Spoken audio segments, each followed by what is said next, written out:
Hello guys, welcome to cine mocktail. ఈరోజు video ఏంటంటే, ఈ మధ్య చాలా రిలీజ్ మూవీస్కి ఎక్కువ బజ్ వస్తుంది కదా, మామూలుగా రిలీజ్ అయ్యే మూవీస్ కన్నా. సో మనం April 16th నాటోగ్రాఫ్ మూవీ రిలీజ్ అవుతుంది కదా, సో దాన్ని ఒకసారి రివ్యూ చేద్దామనే ఈ వీడియో. ముందుగా మా మూవీ ఎస్. మై మ్యాన్ లక్ష్మణ్, ఒక్కసారి సరి నీ మాటల్లో ఏమన్నా చెప్తే నాటోగ్రాఫ్ గురించి స్టార్ట్ చేస్తే మొదలెడతాం. నేను ఇందాకే సినిమా చూశాను బ్రో. ఇందాకే ఒకసారి మళ్ళీ ఇంకోసారి రివిజిట్ చేశాను. నాకు అప్పుడు ఆ గంటన్నరలోనే మళ్ళీ ఏడుపు వచ్చింది.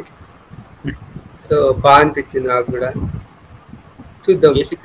బేసిక్ గా మూవీ అలాంటిదే.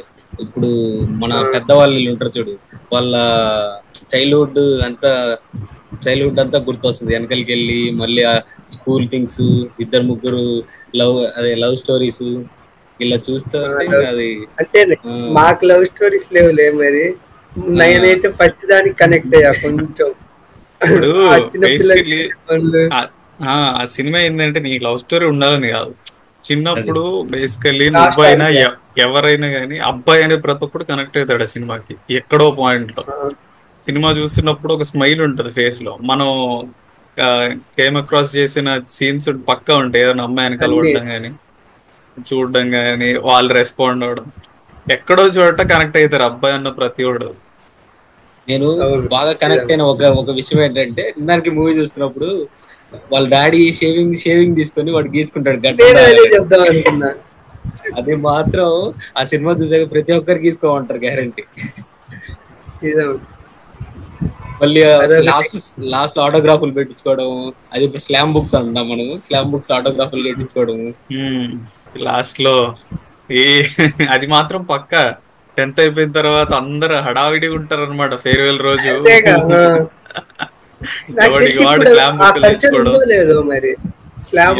ప్రెసెంట్ ఏం నడుస్తుందో మరి, పోయి ఉండదు, ఇది వేరే దాంతో రీప్లేస్ అయి ఉంటుంది సంథింగ్. అది అలాంటిదే సంథింగ్ ఏదో నాకు తెలిసి డిజిటల్ రాగా ఇన్స్టాగ్రామ్ ఇవన్నీ ఉన్నాయి కాబట్టి నాకు తెలిసి అది జస్ట్ అప్పట్లో ఏంది కనెక్షన్ కి ఉంచుకోవడానికే.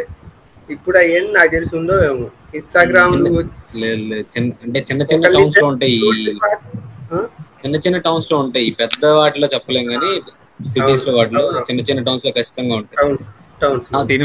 సినిమా గురించి మాట్లాడితే, సినిమా స్టార్ట్ అవడమే నువ్వు చూసే టైటిల్ కార్డ్స్ లో ఎట్లా అంటే ప్రతి వాడి ఎక్స్ లవర్ నుంచి ఒక లెటర్ వచ్చినట్టు పెడతాడు అనమాట. స్టార్టింగ్ బాగుంటది, లైక్ వాళ్ళ పర్స్పెక్టివ్ లో వీడి గురించి ఏమనుకుంటున్నారు అని. ఆ మ్యూజిక్ ఉంది చూసావు, ఆ మ్యూజిక్ కూడా ఏ మ్యూజిక్ ప్రతి సాంగ్ బాగుంటది సినిమాలో. బీజిఎం బాగుంటది. Keeravani one of the best. God mode general గా రాజమౌళికి ఇస్తాడు best music. Apart from Rajamouli movies, one of his best work. అసలు అన్ని సాంగ్స్ బాగున్నాయి. ఇంకోటి ఏంటంటే ఆ చిన్న ఆ ఒక సాంగ్ ఉంటది కదా, ఆ ఒక్క సాంగ్ లోనే అసలు చాలా కష్టంగా, మామూలుగా అది చాలా పెద్ద స్టోరీని వాడు మనల్ని కన్విన్స్ చేశాడు. ఆ ఒక్క సాంగ్ లోనే చైల్డ్హుడ్ మెమోరీస్ అంతా బాగా కన్విన్స్ చేశాడు. ఆల్మోస్ట్ అన్ని కవర్ చేసేస్తాడు ఒక పాట. అటు నుంచి లైక్ మన అబ్బాయిలు ఫేస్ చేసేవి, అట్లా కాకుండా ఒక దాంట్లో ఒక లవ్ స్టోరీ ఉంటే దాంట్లో ఏం ఫేస్ చేసావు అవన్నీ మంచిగా సింపుల్ అన్ని కవర్ చేసేస్తాడు. బాగుంటది సాంగ్ కూడా. షేర్ చేయనా? షేర్ చేస్తే కాపీరైట్ వస్తుందేమో కదా. అవునవును, కాపీరైట్స్ వస్తాయి. మనం వేరే మ్యూజిక్ యాడ్ చేయాలి. ఒక 6 మ్యాక్స్ 8 seconds ఎంతో అనుకుంటా, అంతకు మించి ప్లే చేస్తే కాపీరైట్ ఇష్యూ వస్తుంది. అయితే సీన్స్ ఏమి చూడలేము. ఫస్ట్ లో వాళ్ళు యూనిఫామ్ వేసుకుంటారు చూడండి, ఫస్ట్ స్టోరీలో. అసలు అది మా ఊర్లో, నేను చిన్న పల్లెటూరులో ఉన్నప్పుడు మా ఇంటి దగ్గర గవర్నమెంట్ కాలేజ్ ఉండేది. మా అక్కలందరూ పెద్దోళ్ళు, వాళ్ళతో పాటు వెళ్ళేవాడిని. సేమ్ అదే డ్రెస్, మొత్తం అంతా అదే ఉంటది. ఇప్పుడు మార్చేస్తారు కానీ అప్పట్లో అది same. Cinema basically runs between 3 stories. వాడు స్టార్ట్ చేయడం చైల్డ్హుడ్ స్టోరీతో స్టార్ట్ చేస్తాడు. నెక్స్ట్ అది కట్టు పన్నంగా నెక్స్ట్ ఇంకో స్టోరీకి వెళ్ళింది కేరళ. కేరళ స్టోరీ ఈ చిన్నప్పుడు స్టోరీ ఫైన్, ముద్దుగా అలా బానే ఉంటది. తర్వాత అంత సాడ్ గా కాకపోయినా నార్మల్ గా ఎండ్ అవుద్ది. బట్ కేరళ స్టోరీ అనేది హార్డ్ హిట్టింగ్ స్టోరీ. మూడిట్లో బాగా టచ్ చేసే స్టోరీ అదే, హార్డ్ హిట్టింగ్ స్టోరీ. వాడు ఇన్వాల్వ్ అవడం కూడా లైక్ బాగా ఇన్వాల్వ్ అయ్యి మంచి they are deep in love, marriage చేసుకుందాం అలాంటి ఆశలతో ఉంటారు. సడన్ గా అమ్మాయికి మ్యారేజ్ అయిపోవడం, ఇట్స్ హార్డ్ హిట్టింగ్ స్టోరీ అనమాట అది. అందులోనూ ఆ సీక్వెన్స్ లోనే మంచి పాటలు ఉంటాయి. ఆ హీరోయిన్ తో 2 డ్యూయట్ సాంగ్స్ ఉంటాయి. అదొకట, మళ్ళా మన్మధుడే బ్రహ్మనుకోని సృష్టించాడే చాలా బాగుంటాయి. మళ్ళా ఈ డ్యూయట్స్ అయిపోయిన తర్వాత మనోడికి బ్రేకప్, ఆ అమ్మాయి పెళ్లి చేసుకుని వెళ్ళిపోద్ది. ఆ నెక్స్ట్ వస్తుంది బ్రేకప్ సాంగ్. అది మాత్రం మరీ అబ్బా చాలా దారుణంగా ఉంటుంది. దాంట్లో రవితేజ యాక్టింగ్ కూడా. మీరు అబ్జర్వ్ చేశారో లేదో, 3 పార్ట్లకి లైక్ 3 పార్ట్స్ కదా, ఒక్కొక్క దానికి ఒక్కొక్క లైక్ ఎవర్ గ్రీన్ సాంగ్స్ ఇచ్చాడు. ఫస్ట్ దాంట్లో చిన్నప్పుడు ఒక సాంగ్ ఉంటది, మళ్ళీ భూమికకి కూడా ఆ మోటివేషన్ సాంగ్ ఉంటది కదా. మోటివేషనల్ కాదు, మోటివేషనల్ చాలా బాగుంటది. వీళ్ళిద్దరి మధ్య ఒక పాట ఉంటది అబ్బా, భూమిక ఆ పాట గుర్తురావట్లేదు నాకు. ముగ్గురికి లైక్ 3 పార్ట్స్ కి లైక్ సూపర్ గుడ్ సాంగ్స్ ఇచ్చారు, లైక్ ఎవర్ గ్రీన్ సాంగ్స్ ఉంటాయి. మ్యూజిక్ పరంగా ఇరగదీస్తాడు హీరోని. నేను ఇంకా మలయాళం డైరెక్టర్ డీల్ చేశాడేమో అనుకున్నాను. డైరెక్టర్ కాదు, ఈజ్ సినిమాటోగ్రాఫర్. గోపాల్ రెడ్డి అంట, ఈజ్ సినిమాటోగ్రాఫర్. ఆయన డైరెక్ట్ చేసిన ఒకే ఒక్క సినిమా ఇది. కాదు లేదు చూడు, నేను అవి సినిమాటోగ్రాఫర్ ఆయనే అంట. అవి ఓన్లీ నార్మల్ మూవీ. లక్ష్మణ్ అదే ఆయన సినిమాటోగ్రాఫర్ బేసికలీ. ఆ సినిమాలతో అసోసియేట్ అయింది ఎందుకంటే సినిమాటోగ్రాఫర్. డైరెక్షన్ పరంగా తీసిన ఒకే ఒక్క సినిమా నాటోగ్రాఫ్. అసలు ఆ టైంలో వచ్చిన సినిమాలకి దీనికి సంబంధం ఉండదు. రవితేజ తీసిన సినిమాలు కూడా ఇది వెంకీ తర్వాత వచ్చిన సినిమా.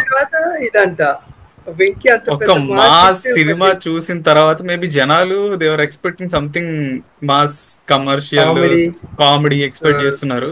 ఇది కంప్లీట్ గా హార్ట్ఫుల్, కొద్దిగా హార్ట్ఫుల్ గా లవ్ స్టోరీ. ఇదంతా హార్ట్ కి కనెక్ట్ అయ్యే జానర్ కదా, సెన్సిటివ్ జానర్. సో ఇది ఎక్స్పెక్ట్ చేయలే, స్లో డ్రామా.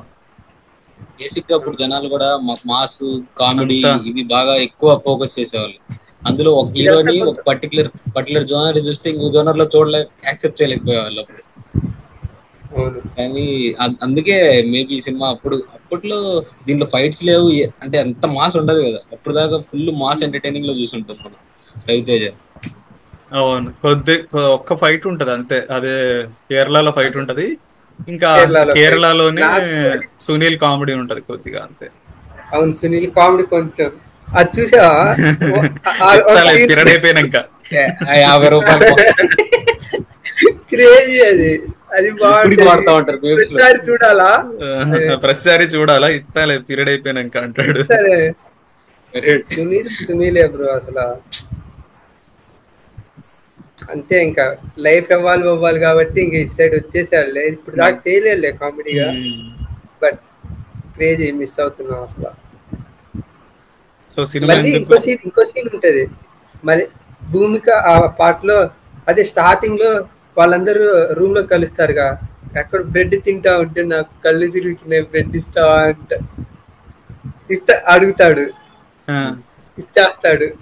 దారుణంగా ఉంటది ఆ సీన్ అసలు. అంటే ఆ సాంగ్ మౌనంగానే ఎదగమని ఆ సాంగ్ ముందు సీన్ అది. అక్కడైతే అమ్మో బాబోయ్ అనిపించింది. సినిమా బేసికల్ గా టిపికల్ తెలుగు సినిమాలు చాలా కాంట్రాస్ట్ ఉంటది. అది ఇప్పుడు మన దాంట్లో ఒక లవ్ స్టోరీ ఉంటది మ్యాక్స్. అలాంటిది మనోడు చిన్నప్పుడు లవ్ స్టోరీ పెట్టి అది ఫెయిల్ అవ్వడం, మళ్ళీ దాని తర్వాత కేరళ లవ్ స్టోరీ అది చాలా హార్డ్ హిట్టింగ్ ఫెయిల్ అవ్వడం, దాని తర్వాత భూమిక వస్తుంది. సరే భూమిక అన్న వర్కౌట్ అయ్యింది అనుకుంటే అంత మంచిగా వాళ్ళ ఇద్దరి మధ్య రిలేషన్ బిల్డప్ చేసి నువ్వు నా ఫ్రెండ్ ఎప్పటికీ ఫ్రెండ్ లానే ఉండాలంట. వీడే ఏం ఎక్స్ప్రెస్ చేయాలి. సో జనాలు అది ఎక్స్పెక్ట్ చేయలేదు అసలు. డిఫరెంట్ కైండ్ ఆఫ్ మన టిపికల్ తెలుగు ఆడియన్స్ భూమిక పెద్ద హీరోయిన్, భూమికని పెళ్లి చేసుకుంటేనే సినిమాని యాక్సెప్ట్ చేసేవాళ్ళు. కానీ లాస్ట్ లో వేరే వాళ్ళు పెళ్లి చేసుకోవడం వల్ల యాక్సెప్ట్ చేయలేకపోయారు కూడా. అది కూడా ఒక రీజన్. కొత్తగా చాలా కొత్తగా అనిపించింది. కానీ ఇంకా అది అంటే అంతా అన్ని జరగవు ఆయన క్లియర్ గా లైఫ్ ని చూపించాడు సినిమాలో, కానీ అది అందరూ యాక్సెప్ట్ చేయరు కదా అప్పట్లో. ఇప్పుడు వచ్చి ఉంటే బేబీ మనం జనరల్ గా మన బీటెక్ టైంలో అప్పుడు వచ్చిన ఈ ప్రేమము, ఇంకా నేను అదే చెప్పబోతున్నా సినిమాలో ఇంకోటి ఉంటది, కన్నడలో సినిమా ఉంటది, ఏంటది కాదు కిరిక్ పార్టీ. ఈ 2 సినిమాలు చూసి అప్పట్లో క్లాసిక్లు అనుకున్నాం, కానీ వీడు ఎప్పుడో తీసాడు నా ఆటోగ్రాఫ్ అని, మనం అప్పుడు గుర్తించలేదు అంతే. అదే నేను అదే చెప్పబోతున్నా, ఇప్పుడు సినిమాల్లో కొంచెం సిమిలారిటీ అప్పుడు సినిమా అంటే ప్రేమ ఉంటది, సేమ్ 3 జనరేషన్ లవ్ స్టోరీస్ ఉంటాయి దాంట్లో. ఇప్పుడు నాకు తెలిసి అప్పుడు కన్నా మనీ ఇప్పుడు రిలీజ్ తోనే ఎక్కువ కలెక్ట్ చేస్తాను. ఆర్యా 2 అంతే. కానీ నాకు ఫస్ట్ డే 7.05 crores అంట ఆర్యా 2. నాకు తెలిసి అప్పట్లో ఆ ఓపెనింగ్ కూడా వచ్చి ఉండేదేమో అది నాకు తెలిసి. బేసిక్ గా ప్రజల దగ్గర మనీ ఉన్నాయి కదా. పెద్ద ప్రొడ్యూసరే బ్రో. సో నాకు తెలిసి అది బెల్లంకొండ సురేష్ ప్రొడ్యూస్ చేసింది. సో పర్లేదు, పెద్ద ప్రొడ్యూసర్ ఆయన అప్పట్లో. సినిమా అంటే నాకు సినిమా చూస్తున్నప్పుడు మామూలుగా మొన్న మళ్ళీ రివిజిట్ చేశారు అటు చూసినప్పుడు సేమ్ క్యారెక్టర్స్ తోటి సుక్కు అప్పట్లోనే సెకండ్ పార్ట్ తీసాడు. ఇప్పుడు ట్రెండ్ అవుతున్నాయి సీక్వెల్స్, అక్కడ అప్పట్లోనే సేమ్ క్యారెక్టర్స్ పెట్టి ఆర్యా 2 తీసాడు. బాగుంటది ఆర్యా 2, చాలా బాగుంటది. ఆర్యా ఇస్ క్లాసిక్, ఆర్యా 2 కూడా డిఫరెంట్ చాలా బాగుంటది. ఎవరైనా ఆడియన్స్ మీకు ఆర్యా 2 కావాలంటే కమెంట్ చేయండి, ఆర్యా 2 కూడా చేస్తాం, రివ్యూ చేస్తాం. మళ్ళీ చేస్తాం కావాలంటే ఆడియన్స్ కోసం. ఏంటి మరి నాకు ఇంకోటి ఏంటంటే భూమిక ఈ మూవీ చూస్తున్నప్పుడు ఇదేంటి ఆడవారి మాటలకు అర్థాలే వేరే సినిమాలో భూమికని ఎందుకు పెట్టుండకూడదు, భూమిక కూడా బాగా సెట్ అయ్యేదేమోగా అనిపించింది నాకు. కొంచెం మెచ్యూర్డ్ క్యారెక్టర్ లా ఉంటుంది, తిప్పుతుంది కదా, నాకు ఎందుకు అలా అనిపించింది. సెట్ అవుతుంది కదా, రీప్లేస్ చేయలేంలే, బట్ సెట్ అయ్యేదేమో. దాని గురించి కూడా మాట్లాడదాం. మీది కట్టేరి కాదన్నా, అసలుకి నువ్వు ఎప్పుడు చూసినట్టు కరెక్ట్ గా ఫస్ట్ టైం ఎప్పుడు నువ్వు చూసినట్టు సినిమా గుర్తుందా మీకు ఏమన్నా? నాకు యాక్చువల్గా ఎప్పుడు 2008 రిలీజ్ ఇనిషియల్ టైమ్ లో అసలు తెలియదు. అప్పుడు ఎంత చాలా చిన్నోళ్ళం కదా. తర్వాత ఎప్పుడు టీవీలో వేసినప్పుడు మేబీ 8th or 10th లో దాంట్లో సాంగ్లు వేసేవాడు బ్రో, పొద్దున్న వేసేవాడు. అవి మెయిన్ సాంగ్ అది మౌనంగానే. మా ఫేర్వెల్ ఫంక్షన్ ఉంటే ప్రతి దాంట్లో అమ్మాయిలు వచ్చి మౌనంగానే ఇంతే వాడేది. అయ్యే అవునులే, ఆ మాట బాగా వాడారు, ఆ పాటని బాగా. ఇంకా రవితేజ కెరీర్ లో బోల్డెస్ట్ స్టెప్ నాకు తెలిసినంత వరకు ఇదే అనుకుంటా. నేనింతే, అది చాలా రేల్ తర్వాత వచ్చింది కదా. నేనింతే లైక్ బోల్డెస్ట్ అనకూడదు అరవింద్. నేనింతే ఏంటంటే అది మనకు తెలిసిన కాన్సెప్ట్ అస్సలు కాదు లక్ష్మణ్, తెలిసిన కాన్సెప్ట్ లాగా అస్సలు ఉండదు. ఒక హీరో హార్డ్ హిట్టింగ్ ట్రూత్స్ మాట్లాడే సినిమా లేవు అసలు. అంతా ఆ సినిమాలో అంతా మాట్లాడడమే, hero dialogue delivery, hard hitting truths, నిజాలు మాట్లాడుతూ ఉంటాడు, ఫిలాసఫీలు చెప్తా ఉంటాడు. అలాంటి జనరల్ గా రాలేదు హార్డ్ హిట్టింగ్ సినిమాలు. అదొక డిఫరెంట్. 2004 తర్వాత ఆ సినిమా తీసిన తర్వాత ఇది ఫెయిల్ అయ్యాక మళ్ళీ ఈ goes back to his original genre. Comedy mass తర్వాత అన్ని అవే, భద్ర, భగీరథ, షాక్, విక్రమార్కుడు, ఖతర్నాక్, దుబాయ్ సీన్ అన్ని అవే. మళ్ళీ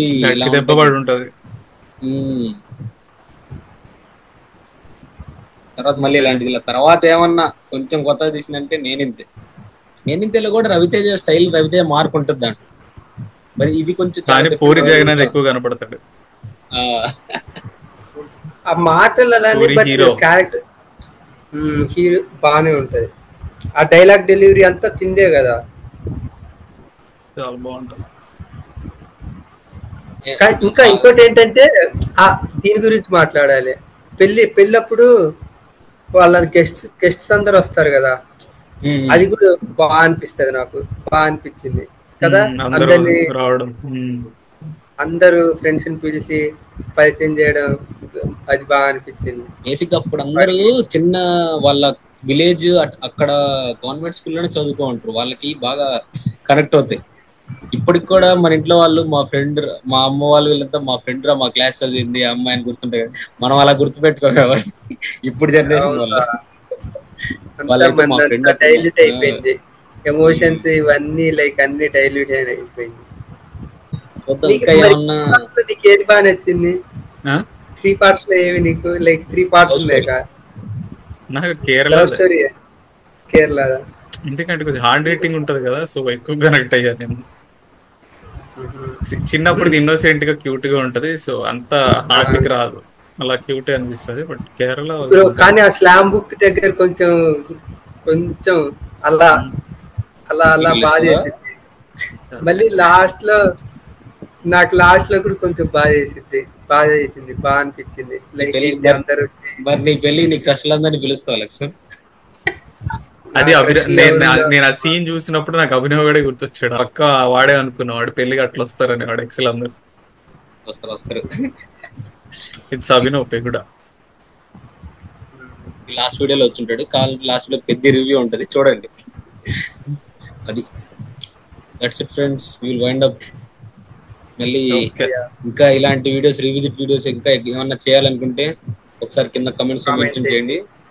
ఖచ్చితంగా మళ్ళీ మీకు ఏవి ఇష్టమైతే అవే తీసుకొస్తాం. ఓకే, మరి ఈ వీడియో నచ్చినట్లయితే లక్ష్మణ్ నోట్ చెప్పురా. Like, share, subscribe. Okay, bye friends, by.